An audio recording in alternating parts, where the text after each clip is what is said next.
¿Sí?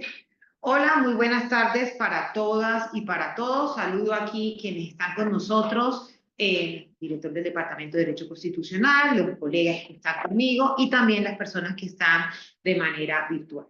Para mí es un motivo de mucha felicidad tener esta última sesión, Carlos Trejo Piedrahita, del año académico 2024, con un amigo de hace 20 años, Fernando Rey Martínez. Es profesor catedrático de la Universidad de Valladolid y es, sin temor a equivocarme, quizá la autoridad en el tema de igualdad y antidiscriminación en la lengua hispanohablante. Creo que para nosotros es, Fernando, un motivo de felicidad, no solo por reencontrarnos contigo, que eres nuestro amigo, sino por hablar de este tema que sigue siendo un tema muy importante, que es el tema de la igualdad y la diversidad desde la perspectiva europea. Particularmente en estos temas en donde en España hemos hablado estamos ya con la aprobación de la ley trans, y hemos tenido la Ley General de Igualdad y que para nosotros sería un gran referente en Colombia y en América Latina para entrar a determinar por dónde deben ir los derroteros de la regulación para lograr la igualdad en estos ámbitos. Fernando, la palabra es toda tuya, bienvenido, tendrás entre 45 minutos a una hora y luego tendremos un espacio para intercambiar algunas inquietudes de los participantes. Gracias. Bueno, pues muchísimas gracias, qué placer estar aquí con amigos. Propongo una conversación entre amigos, además expertos en los temas jurídicos, expertos en el tema. Me ha presentado Floralba como un especialista en el tema de igualdad y enseguida, en cuanto empiece a hablar, vais a notar que no es verdad, que ha exagerado. Se ha dicho que la amistad es el único movimiento del alma cuyo exceso se permite. Y solo se explica la amable presentación. Estar aquí en externado. Yo soy un externadista externo. Hay externadistas internos y externadistas externos. He venido a dar clases ya hace mucho tiempo. Me siento muy honrado de estar en el Instituto Carlos Restrepo Piedrahita, uno de los grandes intelectuales colombianos, uno de los grandes maestros del derecho público de este país y del constitucionalismo de habla española. Y bueno, y estar en presencia de tan insignes colegas y de mi amigo en particular, Humberto Sierra, que me gusta mucho su estilo intelectual y personal. Porque Humberto Sierra no es otro ladrillo del muro. Él en todos los lugares por donde ha pasado ha dejado su impronta, su mirada, ha anticipado, ha intuido, ha visto, ha sistematizado, ha abierto caminos. Es realmente un maestro. Así que me siento tan feliz. Bueno, y vamos a hablar de igualdad, si os parece, que no es mal tema para pasar un ratito. ¿Verdad? En tiempos de revisionismo woke. Bueno, sabéis hoy que es el Día Internacional de la Discapacidad, que también afecta a la igualdad, ¿no? No se prevé así, supongo. Laura Alba, que dirige con tan buena mano al instituto. Voy a ordenar 7 ideas para no perderme mucho de esto. Podríamos estar hablando mucho o se puede hablar también poco. 7 ideas. La primera es una paradoja sobre el concepto jurídico de igualdad y es un concepto que todos reconocemos como concepto basilar, central, nuclear, fundamental. Se me acaban los adjetivos y sin embargo no se enseña apenas en las facultades de Derecho. No hemos sido entrenados en el estudio de la igualdad. Si os fijáis, yo ya tengo una cierta edad, he hecho la vista atrás.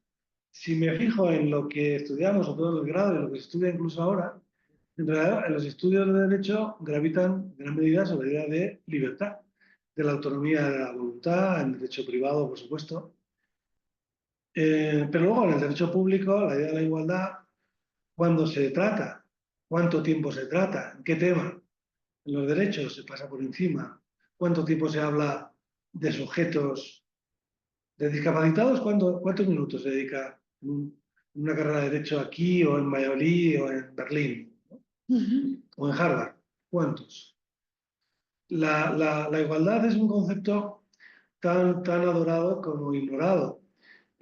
Ortega y Gasset, el gran filósofo español que fue diputado en las Cortes Republicanas españolas, le preguntaban, ya era un gran intelectual, muy admirado, le preguntaban que cómo le trataban sus compañeros y él decía, pues me tratan como a Dios, porque todos dicen que admirarme, pero ninguno me hace caso. Y la igualdad le pasa un poco como esto. Es una de esas grandes paradojas, ¿no? Hombre, tenemos el derecho laboral, la seguridad social, hay algunos aspectos de la igualdad, pocos, pero de la igualdad, el concepto, etcétera, es una de las grandes paradojas de la humanidad, hay muchas, ¿eh? Pensemos, por ejemplo, en el zapato de Cenicienta. Si le ajustaba también el zapato, ¿por qué lo pierde en el baile? En fin, dejémoslo ahí. Vamos a avanzar con el tema de la igualdad, pero lo de Cenicienta puede ser más oscuro. Segunda idea. La igualdad jurídica, empezamos mal, no tiene nada que ver con la idea del lenguaje ordinario de la igualdad. Cuando utilizamos la idea de igualdad en el lenguaje ordinario, estamos hablando de identidad de trato. Estamos pidiendo que se nos trate exactamente del mismo modo que otra persona ante una situación semejante. Pero igualdad jurídica no es identidad de trato. No lo es. No lo es. Aunque, por ejemplo, la sentencia del Tribunal Supremo Federal Norteamericano del año pasado, Harvard y Carolina del Norte, la mayoría conservadora confunde interesadamente igualdad con identidad. Y por tanto entiende que toda desigualdad de trato, toda diversidad de trato, es una excepción y por tanto interpretación estricta y por tanto hay que aplicarle el principio de proporcionalidad que ellos llaman strict scrutiny test, que además lo aplican muy severamente, prácticamente imposible superarlo y de hecho no lo superaron. Aunque le dijeron la diversidad étnica del campus es un fin público constitucional valorable, eso había dicho el propio Tribunal Supremo Federal en 1968 en Bacon contra California, y ahora dice que no, pero además con un planteamiento verdaderamente cínico, dicen, nosotros seguimos la doctrina Bacon, esto lo hacen muchos los tribunales, particularmente el Tribunal Nacional Español, están constantemente revocando la doctrina a pesar de que dicen que no lo hacen, que la están aplicando en sus estrictos términos. Al menos los tribunales anglosajones, como la jurisprudencia de fuente primaria del derecho, se ven obligados a ser mucho más precisos. Ellos tienen todas las sentencias sobre Ruler, Reedy, precisan cuando la doctrina sabe muy bien cuál es exactamente, no como nuestros tribunales, que nos movemos en la penumbra de una doctrina consolidada que si levantamos el velo de las apariencias no está ni mucho menos consolidada. Así que la igualdad no es identidad. Y ya lo dijo Aristóteles en tiempos, en esto consiste la justicia, en tratar igual a igual y tratar desigual a lo desigual. Es una fórmula de verdad formal, no nos dice de qué manera somos iguales a otros. De hecho, es una frase que es perfectamente compatible con un sistema esclavista, social, y eso ya nos está indicando de que es una aproximación formal. Pero es interesante, ¿no? Hay que tratar de modo diverso aquello que es diverso. Esto nos va a llevar luego al concepto de discriminación indirecta o de impacto, que tiene mucho interés en este momento. Así que todo lo que tiene que ver con la igualdad lo tenemos que desaprender. Porque igualdad jurídicamente, como sabéis muy bien, en todos los países, este es un concepto universal, es razonabilidad de la diferencia jurídica de trato. Y por tanto, la igualdad jurídica en realidad es un criterio para medir qué grado de desigualdad es tolerable, admisible, está justificado. O sea, la igualdad es la desigualdad válida. Igualdad no es idéntica. Tercera idea, otra paradoja importantísima sobre la que no hemos reparado lo suficiente.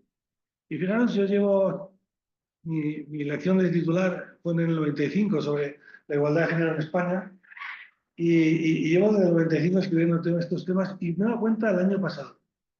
Me he dado cuenta el año pasado y digo, ¿cómo no me he dado cuenta antes de esta obviedad? Bueno, obviedad. Y es la siguiente. Cuando los norteamericanos, o sea, todo el derecho al discriminatorio nace en Estados Unidos, son categorías norteamericanas, que son incorporadas con mayor o menor fortuna por el resto de ordenamientos del mundo. Pero la idea de igualdad norteamericana no tiene nada que ver con la idea europea y con la idea norteamericana, no norteamericana, en fin, la idea no yanqui, de igualdad, o sea, digamos, la idea de igualdad dominante en América Latina o en Iberoamérica es la idea europea, igualdad, no la idea norteamericana. Y esto es muy importante para comprender muy bien el debate norteamericano, para hacer derecho comparado con ellos, traer las categorías, pero no mistificarlas, no confundirlas al por mayor. No queremos en este caso una sopa mexicana donde te puedes encontrar todo tipo de ingredientes, que el sabor sea siempre delicioso. Y tenemos que ser finos aquí. Y esta idea del distinto concepto norteamericano y europeo de la igualdad también nos permite entender por qué el derecho antidiscriminatorio es muy potente en el ámbito anglosajón y por qué apenas ha penetrado y además lo ha hecho mal, lo ha hecho realmente mal en nuestros países, donde no tenemos un marco conceptual sistemático de derecho antidiscriminatorio. No tenemos el que ya teníamos, ni siquiera eso, pero tampoco hemos transitado a uno nuevo. Bueno, voy a explicar esto porque quizás sea de las ideas más nutritivas que quería compartir con vosotros. A ver qué os parece, porque también esto se me ha ocurrido el año pasado, o sea, no lo he leído en ningún lado. El derecho constitucional de la ocurrencia, despectivamente decía un constitucionalista español. ¿Cómo es la idea de igualdad en Europa y en América Latina siempre? ¿Cómo? Es una idea política. Es una idea política que fundamenta políticas de igualdad, de oportunidades. Es la igualdad real, es la igualdad. Es una idea política. De hecho, el concepto de igualdad surge en las revoluciones liberales, en la Revolución Francesa, como una reivindicación de la burguesía frente a la aristocracia. Se exige una norma común a todos, una norma general, una norma abstracta, que incluya también a los aristócratas y a los curas. Porque hasta ese momento, en el antiguo régimen, cada uno de estos estamentos tenía su propio derecho. Era mucho más favorable el de los aristócratas, que no pagaban impuestos, que tenían derecho a estar en los altos cargos del ejército, de la administración, de la diplomacia, etc. La burguesía se hace con el poder en el siglo XIX, el Estado liberal de derecho, y claro, ahí aparece a final de siglo otra idea de igualdad. Va transitando esa idea, pero también no abandona el sentido político. Y es la igualdad que reivindican los obreros para poder ser elegidos frente al sufragio censitario, es la igualdad electoral, es la igualdad de oportunidades, es la igualdad en las relaciones laborales, y aparece el derecho del trabajo, aparece la seguridad social, finales del 19 y comienzos del 20, igualdad de oportunidades.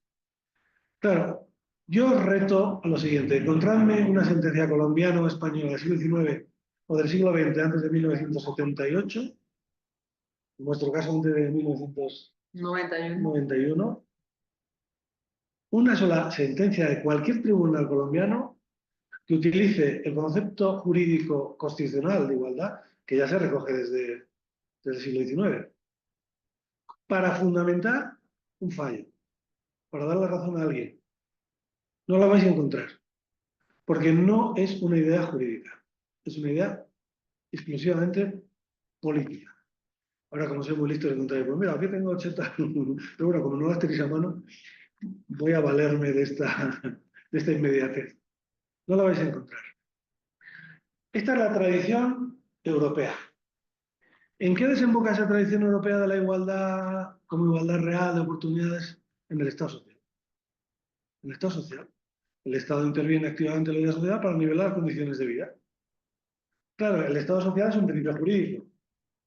Es verdad que también tiene algo de derecho fundamental a medida que no se puede tratar de modo diferente situaciones semejantes. Entonces, en los casos más dramáticos, más claros, se puede utilizar la idea de igualdad para encontrar que una determinada política es discriminatoria, la ha violado.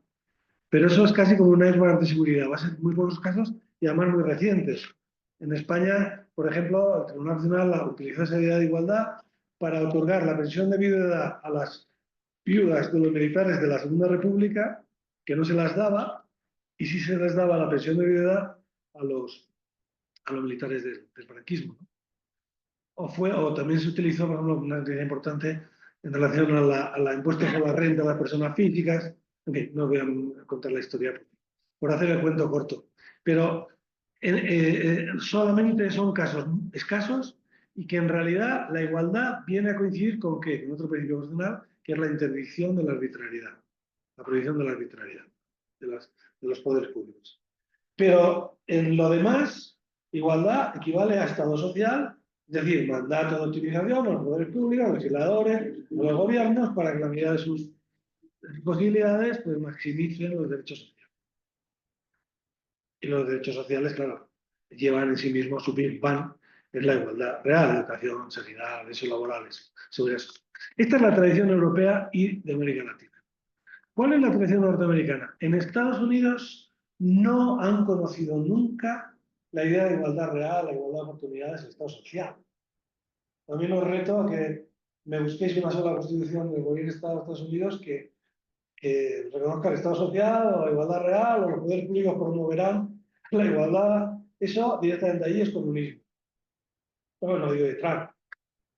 Con Trump sería ya directamente para llamarlo un exorcista. Eso es comunismo incluso para los demócratas. O sea, es un constitucionalismo total donde la idea de Estado social, de igualdad real de oportunidades europea, latinoamericana, es una idea, es un cuerpo totalmente extraño, totalmente extraño. No la entienden, no saben lo que es eso. Ellos han tenido otro concepto de igualdad. ¿Cuál ha sido su concepto jurídico de igualdad? Ya desde el siglo XIX. Pues su concepto de igualdad ha sido un concepto jurídico, no político. Y ha tenido que ver, por tanto, ha dado lugar a sentencias, ya desde el siglo XIX, pero a muchas. Y ha tenido que ver en Estados Unidos con aquel grupo social que ha sido realmente el otro de Estados Unidos, son los afroamericanos.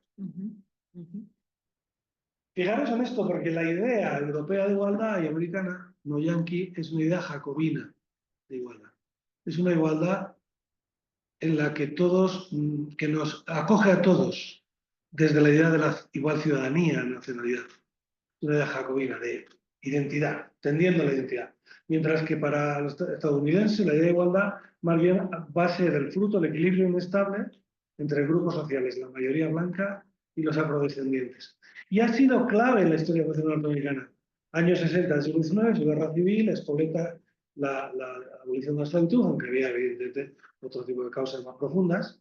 Años 60 del siglo XX, lucha, el movimiento de derechos civiles, Rosa Parks, Luther King, todos ellos, que da lugar a la Ley de Derechos Civiles del año 71, que es el acta de nacimiento del derecho antidiscriminatorio contemporáneo norteamericano, porque ya conocían el derecho, pero no bien discriminatorio.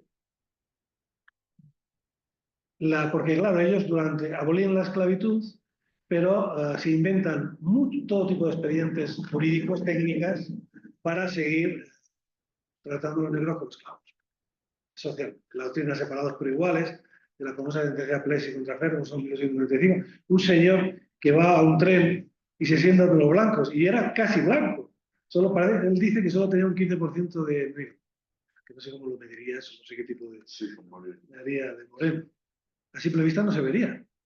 A ese tipo le llevan ahí, denuncia estatal, Tribunal Supremo Federal, aquí no se viola nada, porque es verdad que este señor no puede ir donde los blancos, pero es que tampoco los blancos pueden ir donde los negros. Es esta visión race blind, o sea, esa visión indiferente al factor étnico. Si os fijáis, es esa visión de igualdad igual a identidad de trato. Estás tratando a los negros de modo idéntico que los blancos, pero de una mirada formalista, positivista, conservadora, sin tener en cuenta la realidad. Los blancos no quieren nada de ningún espacio social de los negros, y al revés sí. Claro, o sea, esa consideración totalmente race blind, ¿no? Que es la misma de la sentencia Harvard del año pasado, sí es la misma. No han avanzado tanto. Bueno, ha habido, no, porque luego tuvieron, en los años 50, tuvieron la sentencia de Brown sobre colegios segregados, que se revoca Plessy formalmente.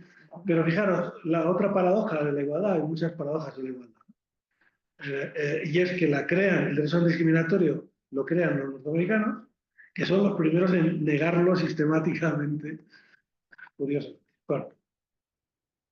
¿Qué ocurre con la visión? O sea, por tanto, tenemos el derecho antidiscriminatorio norteamericano, donde tienen categorías jurídicas precisas, se ha densificado el concepto constitucional de igualdad.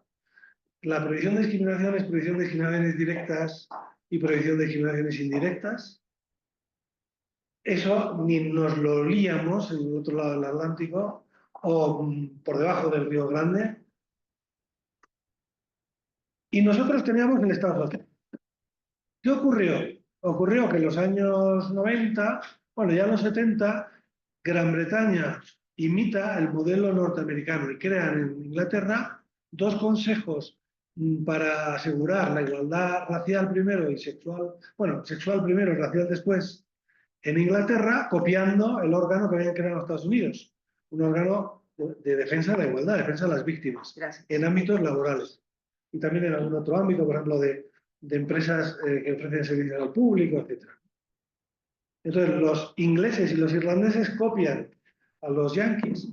Hay un debate divertidísimo en la Cámara de los Lores, porque hay una delegación de lores británicos que van a Estados Unidos y ven cómo funciona ese órgano, vuelven y entonces están en el trámite de aprobación de la ley de relaciones raciales y la ley de igualdad de género, bueno, sexual en esa época, y le dice un lord conservador al Lord Jenkins, que es lord laborista inglés, que es el promotor de la ley, dice: señor Jenkins, no creo, no estoy entendiendo nada de lo que usted dice que es eso del derecho al discriminatorio. Segundo, no creo que usted, ni siquiera usted lo entienda bien.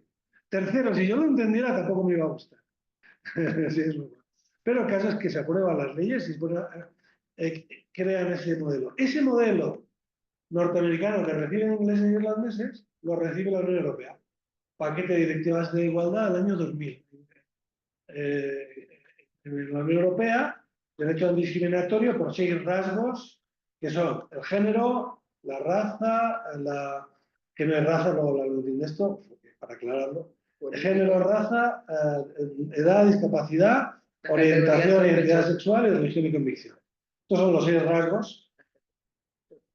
Esas son las categorías sospechosas, categorías exclusógenas, que son las categorías. Ese concepto lo habían inventado dos norteamericanos, Tussman y Tenbrook, en un artículo de la California Law Review en 1949. Habían hablado de esto, criticando, demoliendo la sentencia Korematsu contra Estados Unidos, en la que el Tribunal Supremo Federal norteamericano dijo que confinar a los norteamericanos de origen japonés en campos de concentración durante la guerra era conforme a la Constitución, cosa que no hicieron con los alemanes, que también estaban en guerra. No será, seguramente no es casual que el hecho, todos pensamos que en Estados Unidos la mayoría de la gente procede de ingleses, pero en realidad proceden de alemanes. Pero bueno, y el derecho de la Unión Europea se impone en toda Europa, se impone también en España, en Italia. En América Latina se recibe, por un lado, porque evidentemente el derecho norteamericano tiene mucha influencia en todo el continente, directamente, pero también a través del derecho europeo.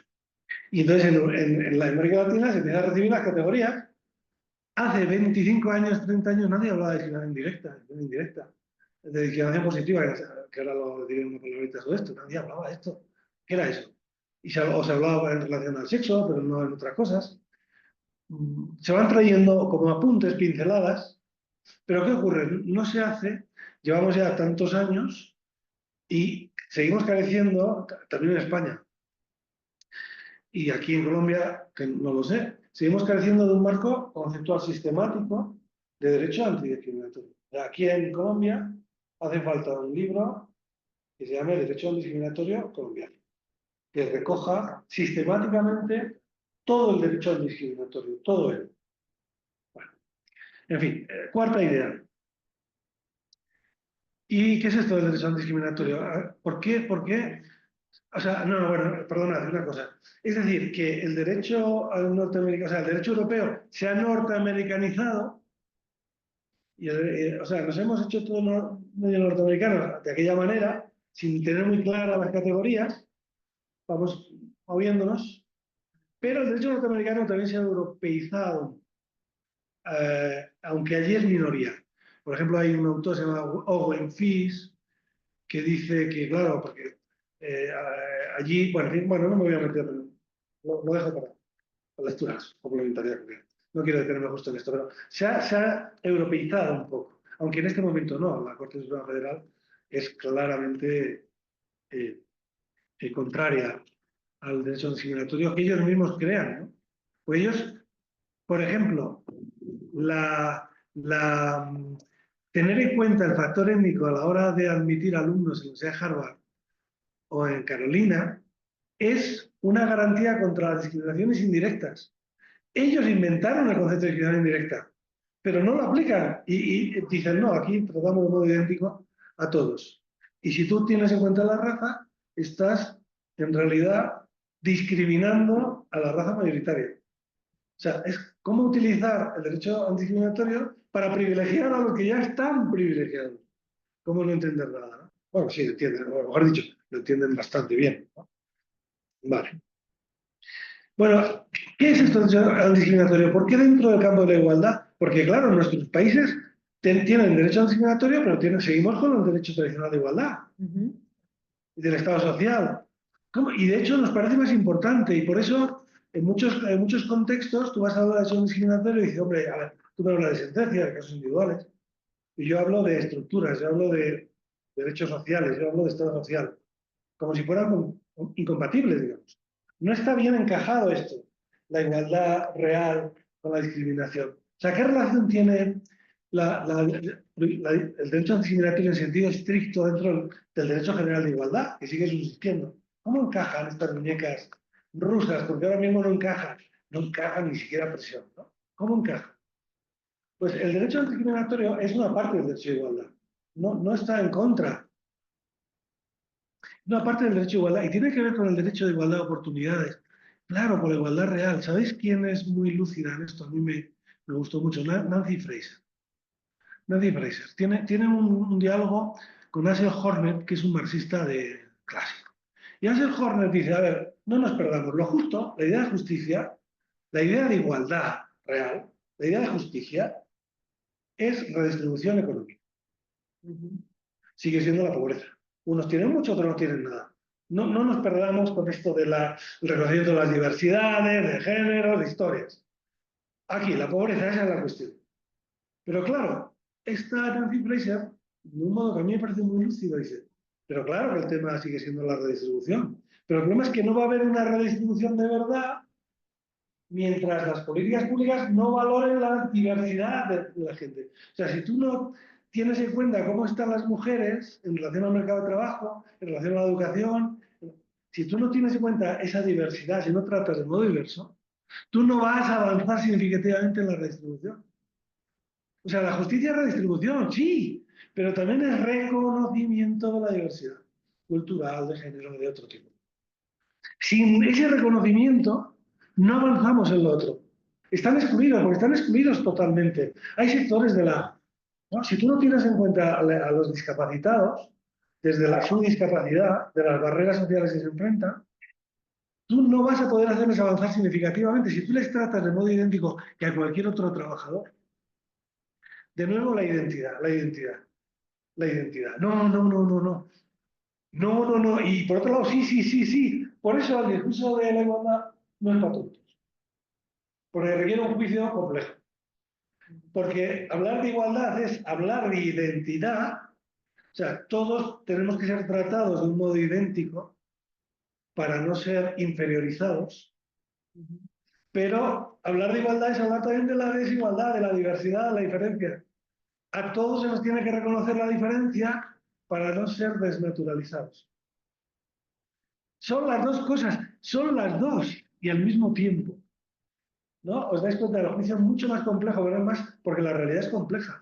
Alguien me ha dicho, para todo problema complejo hay una solución sencilla y equivocada. Muy interesante la Nancy Fraser. También ella dice, y a la redistribución económica, reconocimiento de la diferencia cultural, representación política, participación. Porque ocurre que la mayoría de las personas de los grupos que están fuera de o sea, que son tratados de modo muy desigual, precisamente están fuera de la arena política, son minorías aisladas y sin voz.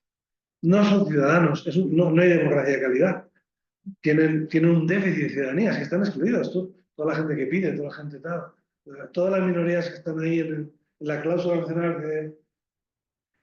Entonces vamos a eso. Dentro de la igualdad, que está todo relacionado, pero que hay que distinguir bien, ¿por qué el derecho discriminatorio? ¿Por qué mujeres? ¿Por qué tal? ¿Por qué grupos étnico-militares? ¿Por qué estos y no otros? ¿Por qué no los pobres directamente? Pues porque el derecho por sí mismo no crea hospitales, ni escuelas, ni levanta, ¿no? Eso es menesteroso, pero sobre todo no es por eso. ¿Por qué? Fijaros, ¿cómo actúa una discriminación? Estoy ya avanzando y acabando. ¿Cuánto tengo? No quería, perdona, estoy metiendo un rollo. No, Me no, paráis estás enseguida, bien, estás bien, no te preocupes. Es el entre amigos, esto no se hace. Creo Llevas, que me habéis llevas provocado con este tema. 25 minutos, no te Me parece preocupes. excesivo ya. Está generando muchas preguntas y muchas inquietudes. Sí, yo te tengo ejemplos del siglo XX. ¿Cómo funcionan las discriminaciones en sentido estrictos? Importantísimo comprender esto. ¿Cómo funcionan estas? ¿Por qué son diferentes de otras igualdades? Bueno, pues la discriminación es una conducta, es un hacer o un omitir. Es un trato diferente y peor a alguien por un rasgo sospechoso, por ser portador de un rasgo sospechoso. Soy mujer, bien. Pero para llegar a la discriminación hay dos pasos previos que nos dicen los psicólogos sociales, dos pasos. El primero es cómo comprendemos los seres humanos. Os voy a llamar algo que no se ha llamado nadie nunca. Os han llamado muchas cosas y buenas pocas, pero os voy a deciros algo que sois, que somos y que no sabíais que lo erais. Somos tacaños cognitivos. Somos tacaños cognitivos. Bueno, otros además son tacaños en general. Pero ahora yo me estoy metiendo en el tacaño cognitivo. ¿Qué dicen los psicólogos sobre esto? Nos dicen, los seres humanos somos animales que estamos expuestos a riesgos constantemente entonces, y además en contexto de relaciones complejas. ¿Cómo reducimos la complejidad los seres humanos? Hay varios caminos, varias técnicas. Una muy común es la generalización. Generalizamos todo el tiempo. Todo, mira, ya estoy generalizando. Todos los de la costa son bailongos, divertidos. Todas las mujeres del Amazonas son tal. Los coches japoneses son todos. Lo hacemos. Y nos damos cuenta. Lo hacemos. Para reducir la complejidad, eso se llaman atajos heurísticos. Claro, ¿qué ocurre? Que desde el punto de vista intelectual es basura. Eso también tenemos que saberlo. Toda generalización, menos esta que yo estoy diciendo ahora, es basura. Yo siempre recuerdo a Bernard Shaw, que llega a estrenar una obra de teatro desde Londres a París, baja del avión y dice, señor Bernard Shaw, ¿qué piensan los franceses? Y dice, pues no lo sé, acabo de bajar, no los conozco aún a todos. ¿No? Perfecto. O sea, todo generalización, pero lo hacemos. Eso no es ni bueno ni malo, es. Claro, ¿qué ocurre entre la generalización o estereotipación? Porque, fíjate, la propia palabra de estereotipo que viene en el mundo de la imprenta la trae un norteamericano, Walter Lippmann, 1925, dice es que estereotipamos, ponemos un sello ahí sobre material poroso, papel, todo igual. Tú eres mujer, pues estás hecha para cuidar a los niños, ¿no? ¿Qué pasa entre la estereotipación y la discriminación? Está un paso intermedio que es el verdadero corazón. Es ahí la caja negra, lo que llamo yo la munición ideológica de la discriminación. Es la generalización negativa, el prejuicio. El prejuicio. Los prejuicios discriminatorios son los más hondamente arraigados, los más lesivos de la dignidad humana, los más injustos porque todos los miembros de un grupo son tratados desde el prejuicio. Y ese rasgo por ejemplo, de su etnia, ese rasgo es inmutable, es visible, es un rasgo que uno no ha elegido, no tiene en cuenta el mérito individual. Todos son. Y no lo puedes combatir. Claro, y eso de todos son, además, el prejuicio, si os fijáis, los prejuicios del derecho discriminatorio son los más hondamente lesivos de la dignidad. El racismo, la xenofobia, el racismo de extranjeros, la islamofobia, el machismo, la transfobia, la discapacitofobia, todos, los más hondamente lesivos. Porque atrapan a la persona, no la dejan. En alguna relación social va a ser tratado muy distinto y peor, de modo inevitable, por una razón de la que no es en absoluto responsable, no será jamás. Ahí están todos los tanos. Por eso, claro, por eso si no trabajamos los prejuicios, o sea, a trabajar solo con la discriminación es a trabajar con la periferia del problema, no con la fábrica. Por eso la igualdad, siempre digo yo, la igualdad se propone, se sugiere, se educa, se sensibiliza, pero la igualdad se impone, se exige, se sanciona y no puede salir gratis, ser un tonto, esférico, o sea, con tensión en todas las partes. Fijaros, solo dos palabras, pues, porque ya sabéis muy bien los prejuicios, el prejuicio sexista. Yo, si no habéis leído, es interesante, Simone de Beauvoir. A mí me parece que ella es la fundadora del feminismo contemporáneo, ella misma injustamente tratada como la mujer del otro, que ya nadie se acuerda del otro, Sartre, salvo las obras de teatro son finas, lo demás eran unas cosas que incebables. Pero bueno, y sin embargo, la mujer de... Y el libro es muy interesante, porque ella dice voy a escribir un libro sobre igualdad de mujeres que es un tema trilladísimo.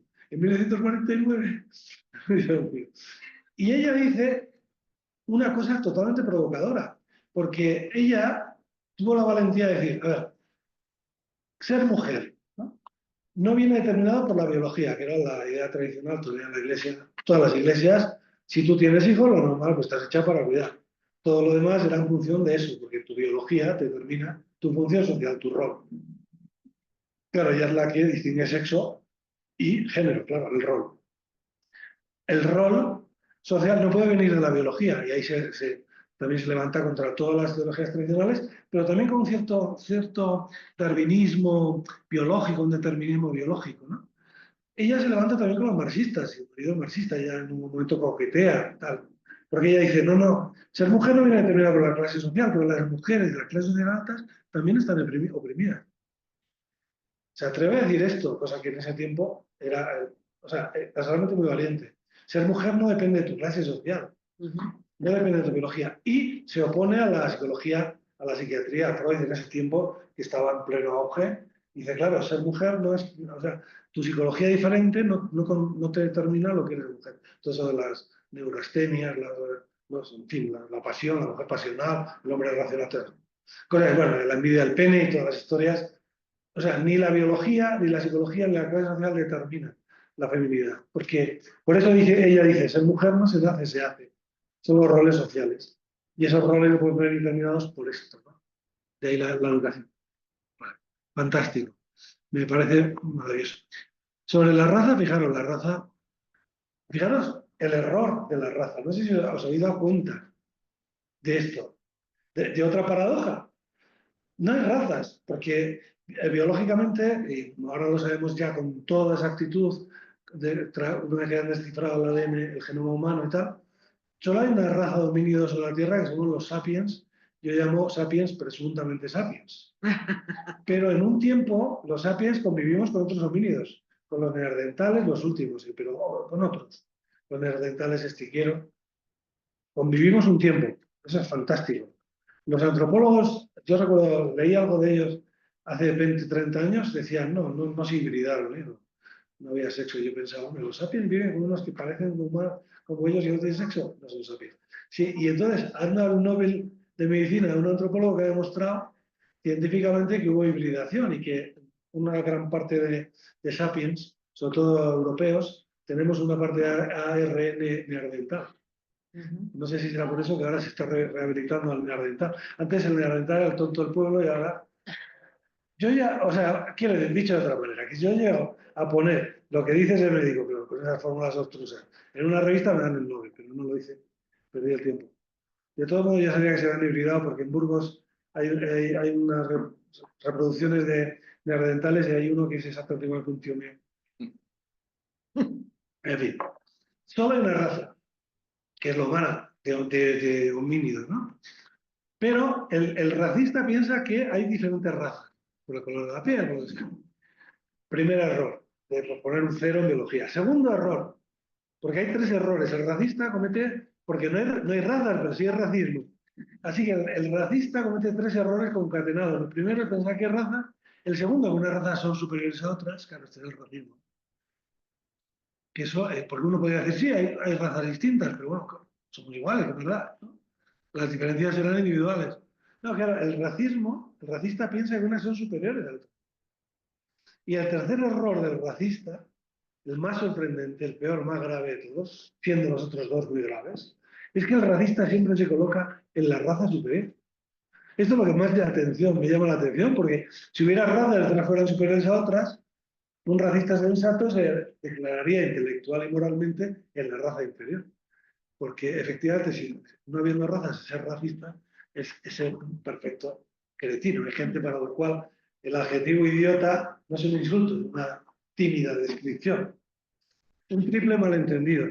Bueno, en la discapacidad, en fin, todo esto, ¿sabéis? No me detengo. Y voy avanzando, ya acabo. El contenido del derecho a no ser discriminado, discriminaciones directas, discriminaciones indirectas. Qué interesante las discriminaciones indirectas o de impacto, que además ponen en cuestión lo que nosotros aprendimos, lo que nos enseñaron en la carrera o después, y es que tuvimos la fortuna de que alguien nos hablara de igualdad, porque yo no recuerdo que nadie me hablara de igualdad, ni por asunto. Pone en cuestión total. De hecho, fijaros, en el Tribunal Constitucional Español todavía sigue diciendo, no cabe en nuestro ordenamiento, no cabe la discriminación por indiferenciación, sino con una fórmula de estilo. ¿Qué es la discriminación por indiferenciación? Bueno, la discriminación, o sea, la violación de la igualdad, puede venir porque tú tratas de modo distinto, tratas jurídicamente de modo distinto, dos situaciones de hecho semejantes. Pero ¿qué ocurre cuando tú tratas jurídicamente de modo idéntico dos situaciones que de hecho son muy disímiles? Esto es lo que dice el Tribunal Constitucional, que no cabe en nuestro derecho. Pero al mismo tiempo reconoce la existencia de discriminaciones indirectas o de impacto, que son un ejemplo de discriminación por indiferenciación. ¿Qué nos revela esto? Que no he leído mi libro. Por decirlo piadosamente. Que no entienden nada. Porque las discriminaciones indirectas son discriminaciones por igualación. ¿Qué es la discriminación indirecta? Surge año 1971, sentencia de la Corte Suprema Federal norteamericana, como no, Griggs contra Duke Power Company, compañía de electricidad de Carolina del Norte, pocos negros, todos en el peor trabajo, los peores sueldos. Es desafiada la política de contratación, al final el asunto acaba en la Corte Suprema Federal. Y claro, si hubiera sido una Corte Suprema normal, cualquier tribunal del mundo no se hubiera metido en berenjenales, hubiera hecho, bueno, aquí donde está la discriminación, cuál es la prueba, aparte que ni siquiera hubiera concedido legitimación activa a los impugnantes, le hubiera dado el típico trato de favor. No, pero esta era la corte Warren, progresista, de más listos, que eso es lo más disolvente para un orden establecido que puedes encontrar. Y entonces dicen, a ver, le dicen a la empresa, cuando se alega discriminación en el ámbito laboral, el que alega discriminación es el que tiene que probar. O sea, se invierte la carga de la prueba. Esta garantía de la inversión de la carga de la prueba en el caso de discriminación, que ya es común en todos nuestros países, viene de esta sentencia. Segundo, la empresa alega, entonces alega y va a alegar, dice, primero, nosotros no queríamos discriminar, no teníamos ninguna intención. La intención de discriminar había sido un argumento importantísimo en la jurisprudencia norteamericana para explicar caso de discriminación. Porque el derecho a probar el animus en cualquier cosa, animus iocandi, animus injuriandi, animus libidinosis, animus de todo, animus discriminandi, ya está muerto, vamos. Dice el Tribunal Supremo Federal, no nos importa la intención, nos importan la estadística. Si usted tiene 100 y pico empleados, tiene solo 10 negros, están haciendo los peores trabajos y solo los peores trabajos, eso es lo que nos importa. Da igual que usted tuviera la intención mejor del mundo. Estos son los datos. Por eso las discriminaciones directas se demuestran con estadísticas, con datos. Dato mata relato. Interesante. Claro, la empresa, que son listos, tienen un abogado listo, dice, no, en realidad nosotros pedimos gente que tenga estudios secundarios y gente negra que los tenga en condado. Y entonces el Tribunal Supremo tampoco se desanima, va más allá y dice, para hacer lo que hacen en la empresa no hace falta tener estudios secundarios. Así que aprecia discriminación indirecta. Bueno, un ejemplo de discriminación indirecta, por no hablar de otros, exigir un mismo requisito de altura para entrar en el ejército o la policía, teniendo en cuenta que mujeres y hombres tienen alturas medias. En Europa, fijaros que es importantísima la discriminación directa, porque por esta vía se están pillando, se están identificando discriminaciones estructurales, o sea, que van mucho más allá de casos individuales, que desarman un poco la crítica de algunos autores que dicen que estos hechos discriminatorios muy yanqui y se refiere a casos concretos de privilegiados que acceden al tribunal. Por ejemplo, el caso del acceso a una pensión de jubilación en Europa. Claro, hasta hace poco todos los estados exigían el mismo número de años tributando a la seguridad social para que cuando te jubilaras tuvieras acceso a la pensión. Y exigían lo mismo hombres y mujeres. Pero claro, cuando ya tenemos estadísticas segregadas de vidas laborales de hombres y mujeres, vemos que las mujeres entran en el mercado laboral, salen, no van a cuidar a los hijos, van a hacer no sé qué, van a hacer no sé cuál, y muchas no regresan ya a la vida laboral.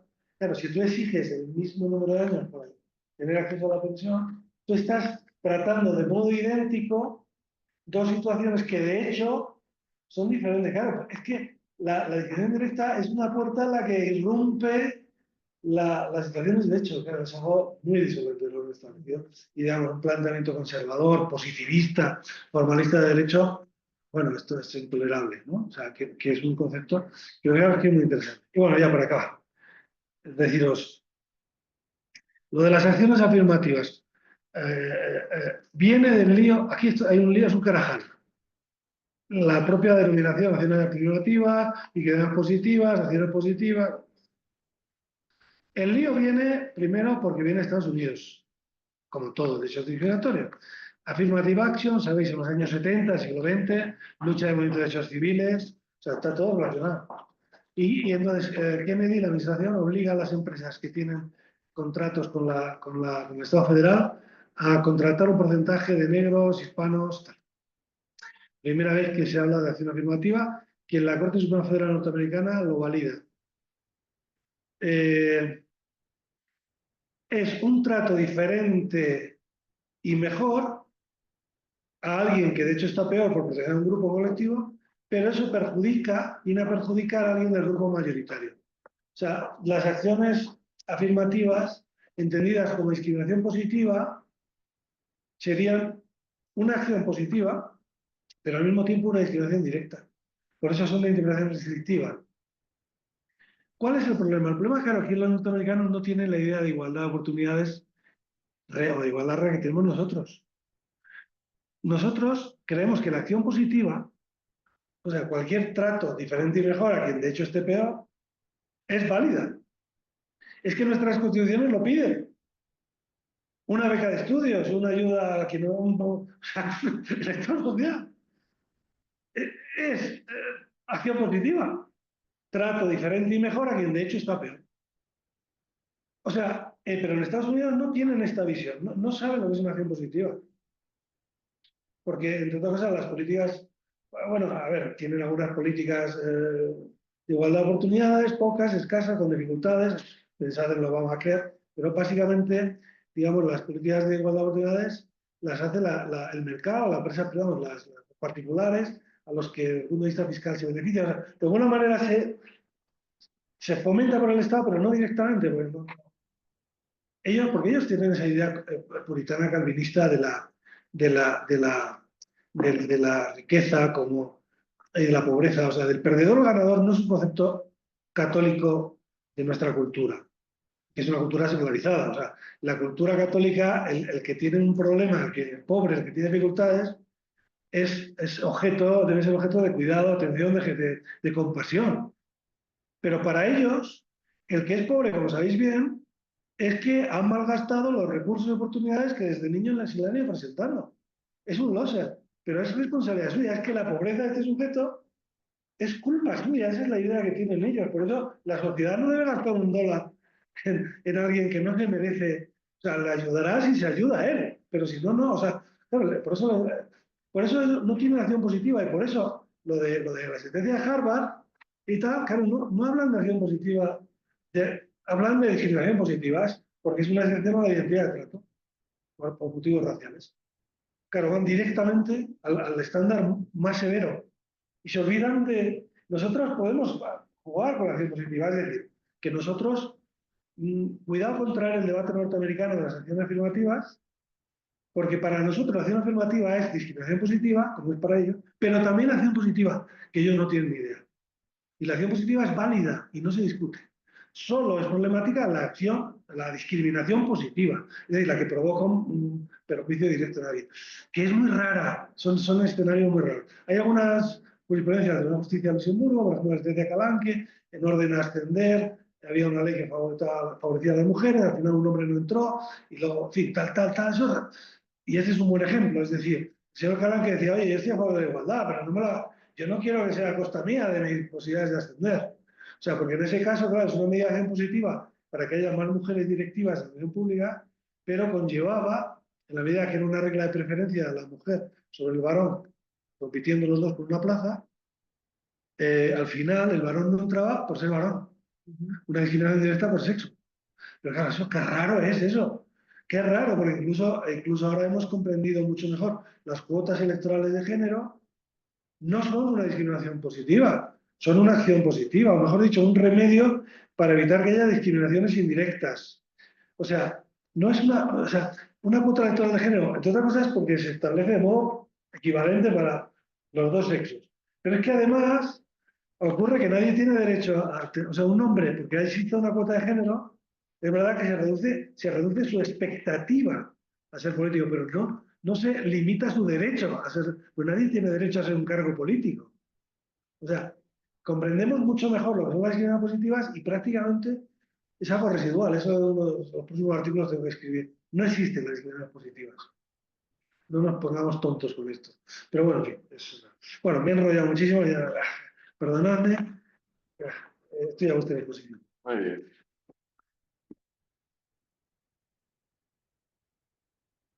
Sí, con su venia, señora directora. No, Fernando, muchísimas gracias por tus reflexiones sobre un tema tan vigente y, y muy esclarecedor, esa distinción entre la idea de igualdad y la manera como se manejan en Estados Unidos las categorías, porque la verdad es que no siempre tenemos esa capacidad de distinción y nos genera muchísimas complejidades en nuestro entorno. Te quería simplemente eh, pedir una reflexión sobre una dinámica que tú mencionaste, la discriminación estructural, el racismo estructural, la discriminación estructural, en unos casos que ahora han tenido mucha relevancia, por lo menos en el sistema interamericano. Casos como cuál. Un caso fue el de Hacienda Verde. En Brasil, en una zona absolutamente extensa, gigantesca, se producían unos fenómenos de explotación típicos de la Inglaterra industrial, en el sentido en que las personas que trabajaban en esas haciendas no podían salir de allí. Entonces, allí tenían dónde dormir, dónde comprar, y al mismo tiempo eso era lo que le cobraban a ellos por su trabajo, por lo cual siempre estaban en deuda y era una esclavitud moderna que se tenía. Pero coincidían con que esas personas que estaban siendo objeto de esclavitud eran de raza negra. Y en una famosa decisión de la Corte Interamericana viene y dice, aquí hay una discriminación estructural y es por motivos raciales. Es porque son negros, la expresión negro es la que se utiliza en Brasil. Es por eso que tiene la situación que tiene y por eso el Estado no es activo. Otra famosa fue la de la fábrica de fuegos, una fábrica en un barrio, en una zona, en una ciudad, en una zona donde vivían esencialmente personas de raza negra, tenían una fábrica de fuegos artificiales y se estalla eso y se destroza porque no tenían ningún tipo de controles en materia de seguridad sobre el particular. Y también se condena al Estado porque hay una discriminación estructural. ¿Cómo ves eso? ¿Cómo ves esa dinámica? Y porque las medidas que hasta ahora se han señalado es una inadecuada intervención del Estado por motivos raciales. ¿Hasta qué punto es posible acusar al Estado de racismo por una mayor o menor cuidado en derechos prestacionales cuando no necesariamente están determinados por el tema de raza? Pero no sé, cómo lo ves? Sí, sí, es que además sí que están determinados por el sistema de razas. Seguro que sí, o sea, eh, aquí hay un caso de racismo estructural o sistemático, seguro que no es un caso aislado, y hay un caso de racismo institucional, que es cuando los poderes públicos omiten el deber de cuidado, o sea, cuando no prestan una atención especial a esto. Sin duda, el tipo del racismo está muy vinculado con la esclavitud. Es que la propia palabra raza viene de radix, de raíz, y tiene que ver con la estirpe de uno, ¿no? Y de hecho, si hablamos de razas de animales, a veces en un contexto positivo, de pura raza, caballos. Claro, aquí estamos hablando de razas de humanos, pero en realidad, cuando hablamos de las razas de animales, son animales domésticos, que están al servicio del humano. Es que la palabra racismo huele a esclavitud, al sistema esclavista. Claro, porque el racismo se ha alimentado culturalmente de todo el sistema esclavista, que solo formalmente ha desaparecido hace 2 siglos, pero ahora hay situaciones auténticas de esclavitud. Porque es gracioso, lo de la Hacienda Verde es el mismo expediente que se utiliza en España, en Europa, para la prostitución de mujeres de América Latina extranjeras. Las redes las traen, las ponen, las cobran y no pueden salir ¿no? de ese ámbito laboral porque se supone que les cuidan, o sea, es un sistema esclavista, ¿no? Y claro, ¿qué interés tiene hablar de racismo estructural y racismo institucional? Tiene el interés de que obliga objetivamente al Estado a estar vigilante sobre cualquier otra situación como esta que se esté produciendo en Brasil.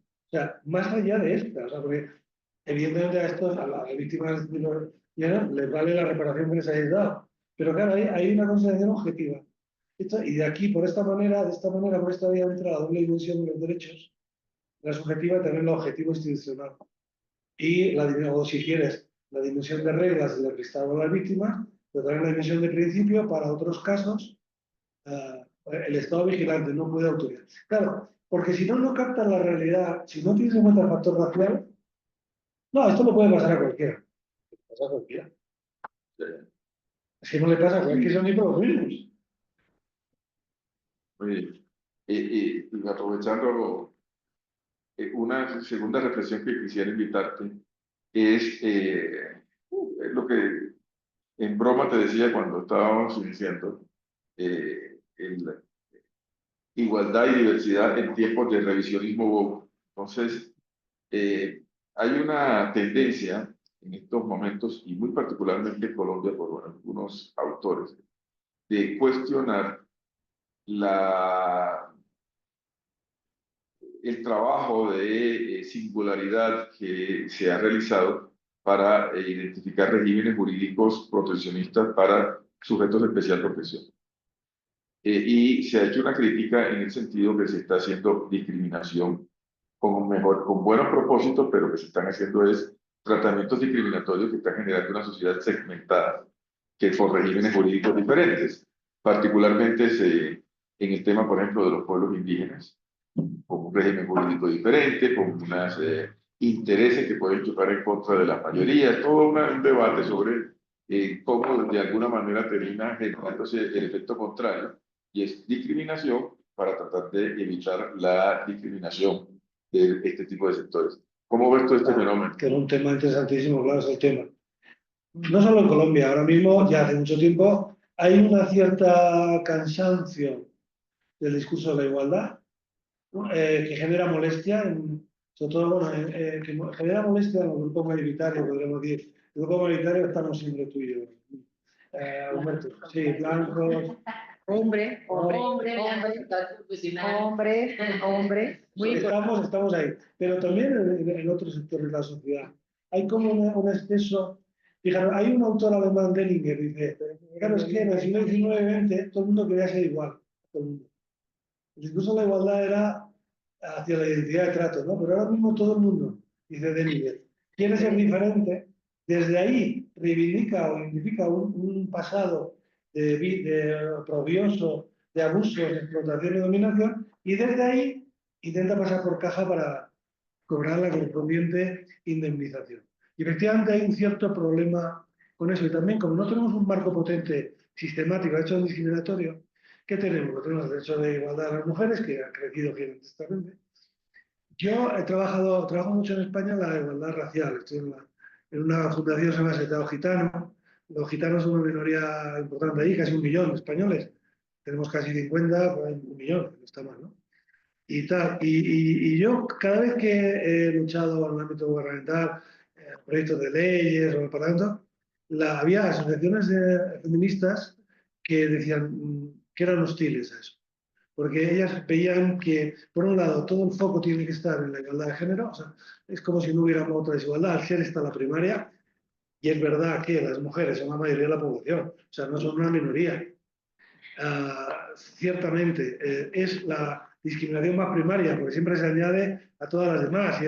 Si eres indígena y mujer, o sea, la discriminación interseccional o múltiple está hecha para las mujeres. O sea, es verdad todo esto, es verdad, totalmente verdad, pero claro, la igualdad, siendo distintos los rasgos, tienen mucho en común jurídicamente y es interesante también desde el punto de vista de las políticas públicas, ¿no?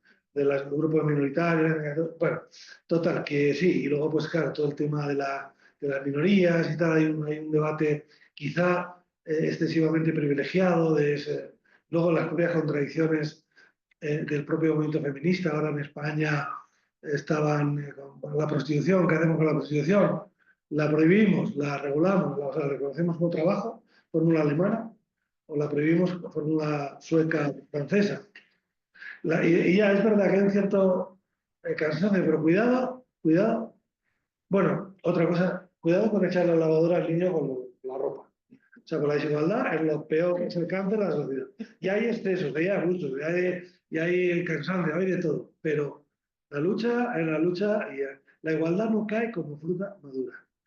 La igualdad real, me refiero. La igualdad es una conquista civilizatoria que requiere un esfuerzo sostenido cotidiano. Porque lo natural, lo que cae en esta especie de esta banda de bonobos que son bonobos que somos con pretensiones, es que el más fuerte cada vez es más fuerte y se queda con más. Y de hecho vemos cómo las brechas en todo el mundo se disparan. O sea, ahora, cuestión de pueblos originarios. Como no hemos tenido en América Latina, no estaba disponible el marco conceptual de derecho discriminatorio para poder incluir la discriminación étnica ahí. La aproximación que se ha hecho ha sido diferente, ha sido una construcción de una ciudadanía en otro piso, por pisos. A mí no me gusta nada.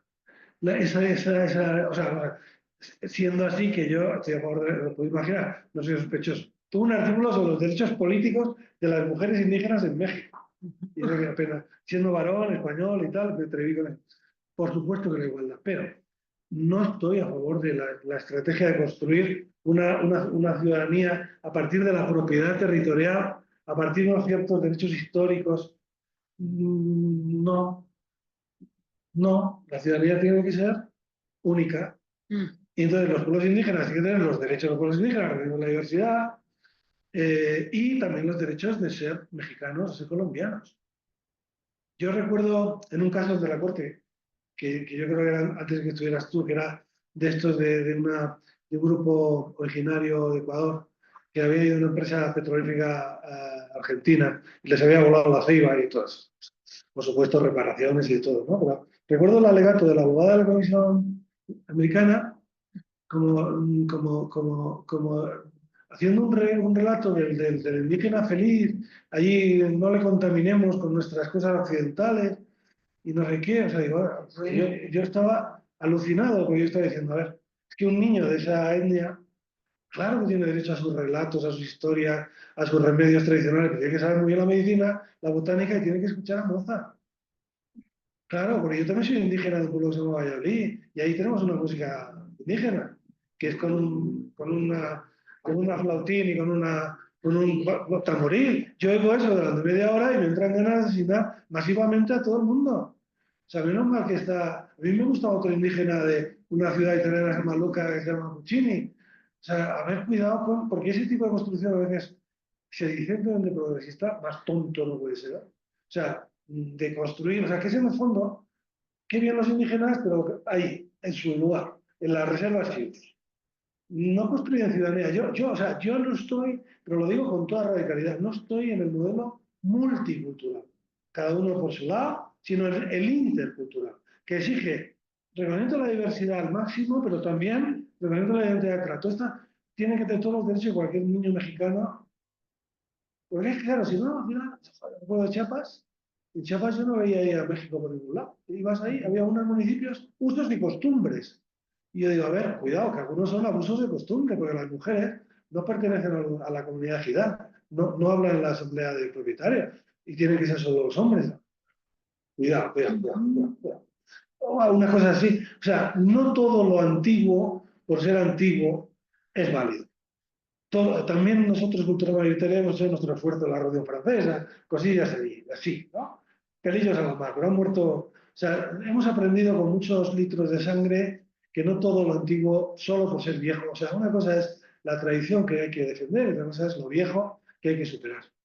Es que si no, agotamos el discurso emancipador, progresista, reformador. Y en el fondo es el discurso del buen salvaje, que se supone que es progresista. En fin, gracias porque... No, sí, sí.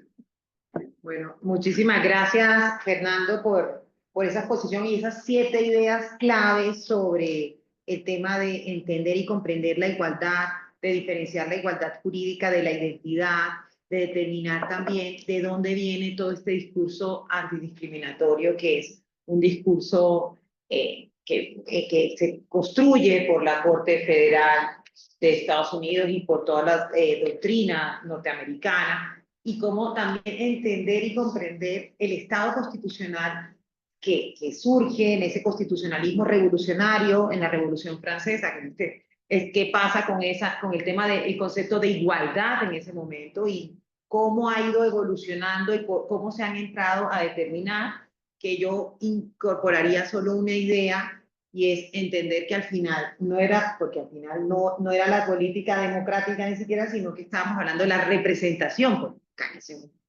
Y luego eso fueron luchas y fueron cosas como fuimos metiendo otros grupos y no era la igualdad, era para evitar otra revolución, pero igual ahí se fue metiendo y cómo vamos encajando. Creo es muy interesante, Fernando, porque lo que tú acabas de decir, al ser, repito, una autoridad en el tema, es cuando muchas veces nosotros en Colombia encontramos que nuestra Corte utiliza el de razonabilidad cuando hay cuestiones de discriminación, cuando la acción pública tiene un cargo que es de discriminación y hace un test de razonabilidad. Y ahí en realidad si vemos cómo hay una disparidad de, o para decirlo con tus palabras, como una falta, arman un sancocho, como diríamos nosotros, un desorden conceptual frente al tema de la política antidiscriminatoria, el tema de la igualdad jurídica y el tema de la identidad. Entonces, gracias por eso. Quisiera contarte algo.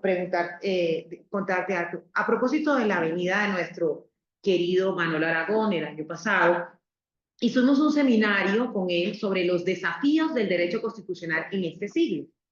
Y uno de los desafíos que planteaba y delimitaba el profesor Manuel Aragón era ese del que el doctor Sierra te estaba hablando ahora, y es la fragmentación del demos, que me encanta eso que acabas de decir del tema de la ciudadanía es una sola. Te voy a decir, hay una sentencia reciente, que Manuela me hizo el favor de recordarme, de la C-116 de 2021, que en Colombia, en esta desfragmentación de la ciudadanía, todos queremos ser parte de algo. O sea, yo quiero ser parte de algo. Te voy a poner un ejemplo, un poco coloquial, pero es la manera como de... Una vez alguien me llamó y me dijo, todos tienen subsidios, la única que no tengo subsidios soy yo. ¿Cómo hago yo para tener Claro, porque ella se decía como mi vecina es negra, la otra vecina es víctima, la otra vecina es esto, y tiene subsidios, y yo no. Entonces hay una manera de decir como esa lucha de quiero pertenecer a un grupo para poder ser sujeto de derechos, de tener cosas. Entonces, esto ha creado, además, también la determinación de la Corte, es en el tema de la siguiente palabra, sujetos de especial protección constitucional y sujetos en situación de vulnerabilidad. Que aquí el doctor Humberto Sierra también, la Corte también habla de sujetos de las situaciones de vulnerabilidad en esa sentencia que hablaba el doctor Sierra, Hacienda Verde versus Brasil. Pero entonces ahí uno dice, bueno, ¿y ese sujeto de derechos cómo lo determinamos? ¿Qué tenemos que hacer? ¿Cómo desarrollamos? Y es uno de los grandes desafíos, pero creo que tener claridad de que la igualdad jurídica es distinta a identidad, creo que empecemos de ahí y tengamos esa claridad conceptual para no entrar a determinar. Porque decir eso no genera aplausos, porque dice, ah, tú eres una discriminante, vas a generar discriminación, no quieres que nos reconozcan estos derechos. Y por eso me parece muy interesante y creo que todos tendremos que irnos a leer tu libro para poder ver cada vez que querramos hablar de los temas de igualdad y discriminación. Y una cuestión frente a lo que dijiste en relación con, yo no sé si los vestigios, cuando uno ve el constitucionalismo histórico colombiano y uno ve la primera inicio de esos antecedentes de Estado Social de Derecho o ideas del Estado Social de Derecho, cuando nosotros hablamos de la función social de la propiedad.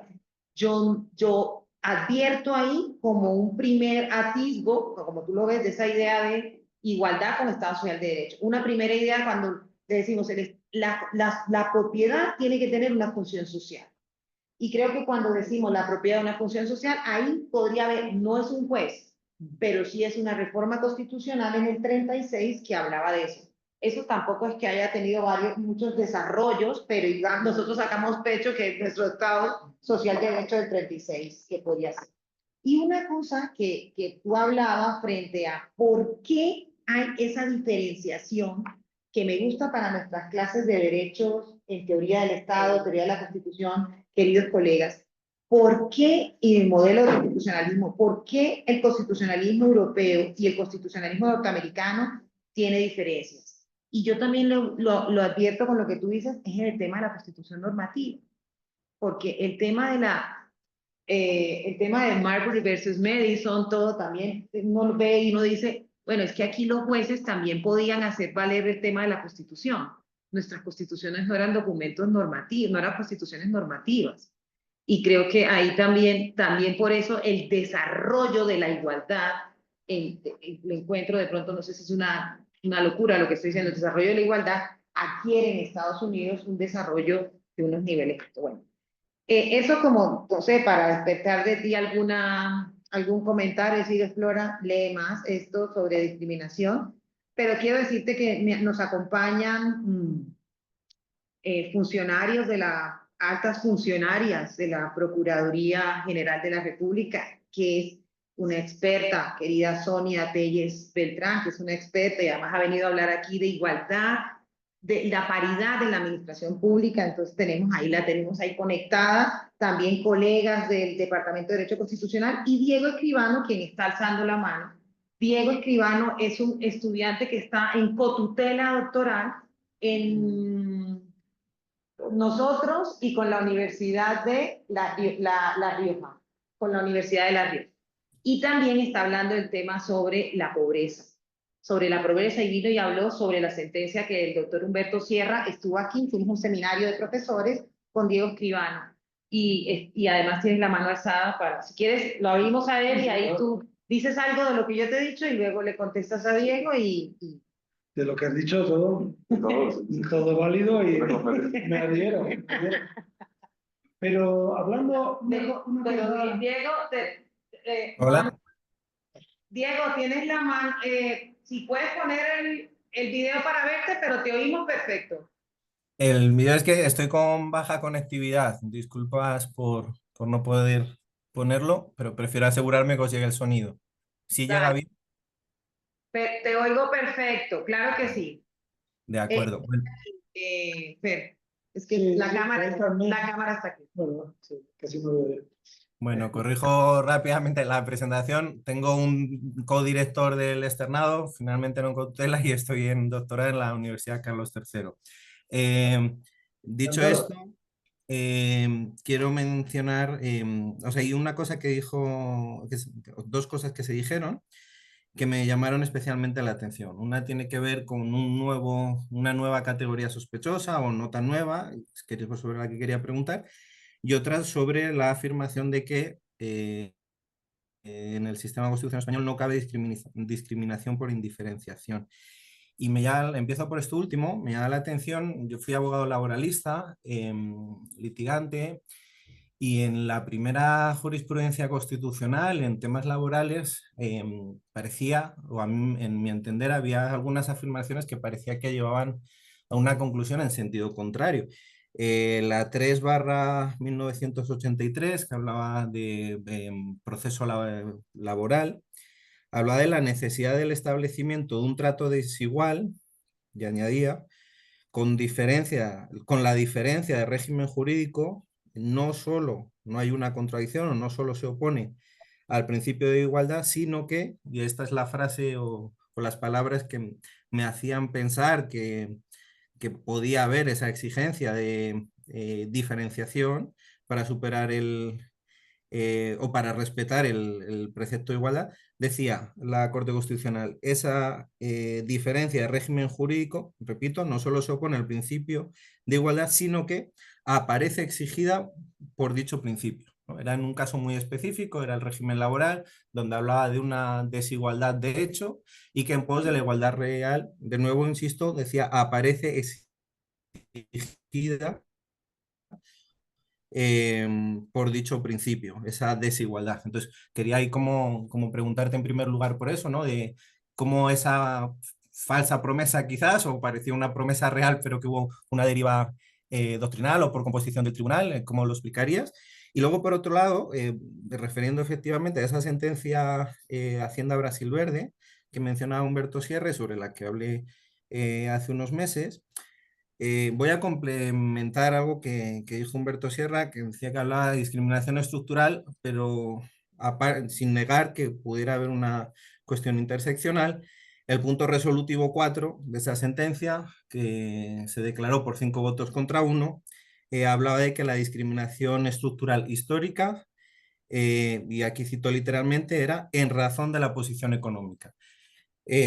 Yo viendo justamente, haciendo rastreo histórico del derecho antidiscriminatorio, justamente en el Tribunal Warren, vi que había un par de sentencias donde se llegó a vislumbrar la posibilidad de incluir la posición económica, la riqueza, como categoría sospechosa. Tengo ahí apuntadas Douglas contra California del 63 y Harper contra Board of Elections del 66. Y luego en la Ley de Igualdad de Trato de 2022 de España se incluye la categoría de situación socioeconómica, pero hasta donde sé, entiendo que no, que ha tenido un recorrido muy limitado a nivel jurisprudencial, pero pues también sí podías hacer alguna reflexión sobre esa categoría sospechosa no tan novedosa, en tanto se apuntaba ya en los años 60 por el Tribunal Warren, pero sí parece que en un estado de hibernación hasta que lo rescata la Corte Interamericana en ese fallo y, como digo, por 5 votos contra 1. Pues muy bien, Diego, la verdad es que muy interesante lo que dices. Bueno, sobre el Tribunal Constitucional, sabes, la jurisprudencia en los óbitos de dicta es variada y sobre todo después de tantos años se puede decir una cosa a la contraria. Es verdad que los magistrados de las primeras composiciones del tribunal eran magistrados de muchísimo peso y doctrinal, pero bueno, pero en realidad como ratio decidendi no se ha aplicado en España la discriminación por diferenciación, salvo en el caso de las discriminaciones indirectas, que también vienen de la jurisprudencia laboral, como sabes. La primera fue en el año 91, de aquel caso de las trabajadoras de un hospital madrileño, bueno, que todo esto. Por otro lado, esto que dices de la desigualdad económica, de la pobreza, como categoría de derecho discriminatorio. Es verdad que los listados de derecho discriminatorio internacionales sí suele aparecer la fortuna, el patrimonio y otras de este tipo, pero no dan lugar a muchos casos, porque es difícil arbitrar la defensa, ¿no? Desde luego, una persona que vive bajo un puente no puede ir a un juez y pedirle un subsidio de ningún tipo, ¿no? Si tiene derecho, no va a tener derecho, si no, no hay mecanismo, o sea, no tiene un auténtico derecho subjetivo, ¿no? Prestacional, que derive de la cláusula antidiscriminatoria. Es una desgracia, ya lo sé, pero esto ocurre así, ¿no? Sin embargo, sí podemos pensar en Europa, como sabes, sí que hay algún intento de incluir este rasgo, por ejemplo, para proteger a los pobres de ataques que tienen que ver en su condición de pobres, ¿no? La aporofobia, o sea, el típico quemar a un pobre en un cajero. Claro, porque si te fijas en lo que yo estoy diciendo también, si te fijas, o sea, lo que estoy diciendo también, yo reservaría los casos de discriminación en sentido estricta solo aquellas situaciones de grupos sociales en desventaja sobre los que recaen prejuicios hondamente arraigados, ¿no? Sobre la pobreza como tal no recae, pero es verdad que luego los grupos étnico-minoritarios son los afectados. O sea, en el fondo, la pobreza sobrevuela todas las categorías, ¿no? O la mayoría de ellas. Pero la categoría del patrimonio me temo que no, aunque mira, si te interesa mucho este tema, he estado estudiando, he escrito un trabajillo comentando la sentencia del Tribunal Europeo de Derechos Humanos Soares de Melo contra Portugal, que tiene que ver con una inmigrante caboverdiana en Lisboa, a la que le quitan las autoridades portuguesas la patria potestad de los hijos, en una situación de mucha pobreza. Entonces, en ese juicio que hacen las autoridades portuguesas para quitarles, digamos que luego el Tribunal Europeo de Derechos Humanos es severo porque le está diciendo, a ver, usted no le remedia la pobreza y luego le está haciendo responsable a esta mujer, encima le quita la posibilidad de ser madre porque no se había puesto en cuestión que ella fuera una mala madre, por lo tanto que mereciera que los hijos pasaran a la tutela del Estado, sino simplemente no tenían modos económicos de sacarlos adelante, ¿no? Y este sí que es un escenario, por ejemplo, es un caso bonito donde el patrimonio puede jugar, pero incluso en este caso, si te fijas también, está ligado al hecho de que sea mujer, de que sea inmigrante, o sea que la falta de patrimonio es un elemento más a tener en cuenta en una discriminación múltiple o interseccional, ¿no? Que sobre todo tiene que ver con ser mujer y con ser inmigrante. También los inmigrantes son una categoría sospechosa en el derecho discriminatorio, ¿no? Bueno, Fernando, de nuevo, muchísimas gracias por asistir a la cátedra Carlos Restrepo Piedrahita. A todos y a todas las que me han acompañado el día de hoy, también les agradezco por acompañarnos no solo hoy, sino durante todo el segundo semestre académico del año 2024. Los invito y las invito para que estén atentas empezamos el próximo 4 de febrero del año 2025 con la primera cátedra del semestre académico 2025 y estaremos con lanzamiento del libro del doctor Alfonso Gómez Méndez que se llama La democracia bloqueada y luego seguiremos la siguiente sesión a mediados de febrero con el profesor Rodrigo Primi sobre el tema de si existe un problema de desequilibrio democrático, qué pasa con el desequilibrio democrático y si es un problema en el diseño constitucional. Espero contar con ustedes. Feliz Navidad, próspero Año Nuevo. Nos vemos el próximo año. Gracias. Gracias. Muy bien, muy bien. Hacemos una foto de grupo.